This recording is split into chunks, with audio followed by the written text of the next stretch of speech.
The moment she smiled across the candlelit table, I felt my chest tighten. It wasn't the kind of smile that said love or warmth.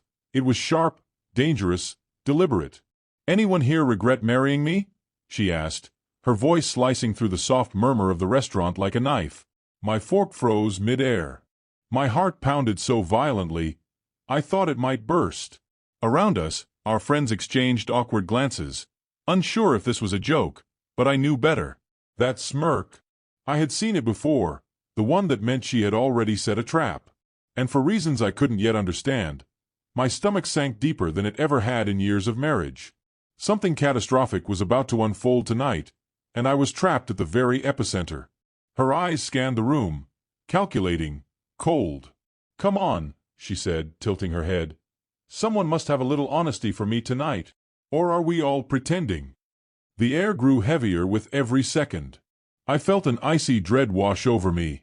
Memories flashed, the mysterious late-night calls, sudden business trips, her disappearing acts with vague explanations, her laughter when I tried to ask simple questions.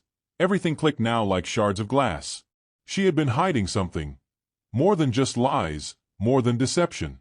And the thought that the woman I had loved could carry such darkness made my hands tremble. I forced a smile, masking my panic, but inside I was shattering. I had always believed in us, in her, in our vows. But that question, so simple, so blunt, had shattered the illusion completely. She didn't need me to answer. She already knew the cracks in my world. The laughter of our friends, once comforting, now mocked me. And then she leaned closer, lowering her voice just enough so only I could hear. "I sometimes wonder if anyone even sees me for who I am, or if they're all just pretending they care." Her words pierced me like venom. She wasn't just mocking me. She was revealing a side of herself I didn't recognize. And I realized with horror that she had been preparing me, like a predator toys with its prey before the kill. I pretended to check my phone, but my mind raced. I needed proof. I had suspected, but suspicion without evidence is torture, not justice. I opened her hidden chats, encrypted, secretive, and there it was. Names I didn't know, words dripping with intimacy, plans she had hidden even from her closest friends. Every night she had claimed to work late, every weekend she had insisted was for girls. All lies. I felt bile rise in my throat, my chest constricting. All the warmth, the trust, the years we had shared, they were all illusions built on a foundation of deceit. And in that instant, I realized why she had asked that question. She wanted control. She wanted to see me crumble before the revelation. I set my phone down, standing slowly. Silence enveloped the table immediately. Every head turned, eyes wide, because they knew something monumental was happening. I reached into my pocket and pulled out an envelope. My hand didn't shake. My voice didn't waver.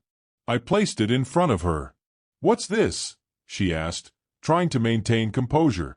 But the smirk had faded, and for the first time, I saw genuine fear in her eyes. "Everything," I said simply. "All of it. Every secret. Every lie. Every betrayal." Around us, our friends leaned in, horrified, sensing the storm that had been quietly brewing for years. Then I pressed play on my phone.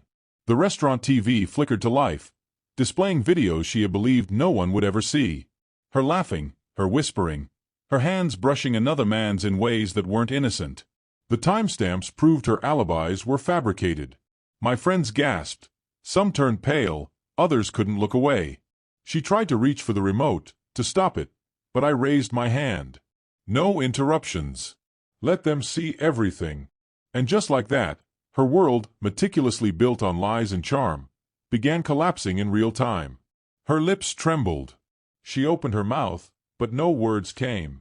I stared at her, at the woman I had once loved, now unmasked and raw.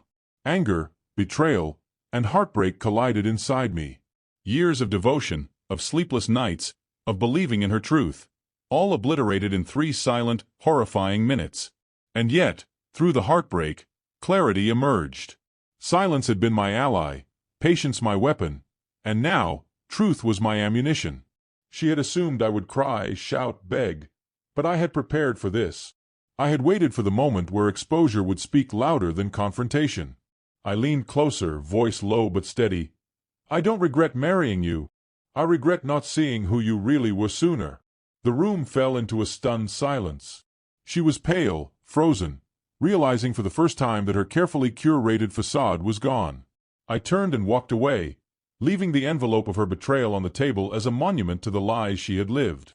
Behind me, the sound of her frantic gasps and the stunned whispers of friends followed me, but I didn't look back. My heart ached, yes, but freedom tasted far sweeter than any reconciliation ever could. Outside, the cold night air hit me like a wave of clarity. I breathed deeply, feeling the years of deceit fall from my shoulders. She stood inside the restaurant, frozen, exposed, powerless. I had lost love, but I had regained truth. And as I walked into the darkness, leaving her world shattered and every secret revealed, I realized one unbearable truth. Betrayal doesn't just break hearts, it redefines the very meaning of life you thought you knew. Some lies end in silence, some in screams. And tonight, hers ended in full, irreparable exposure.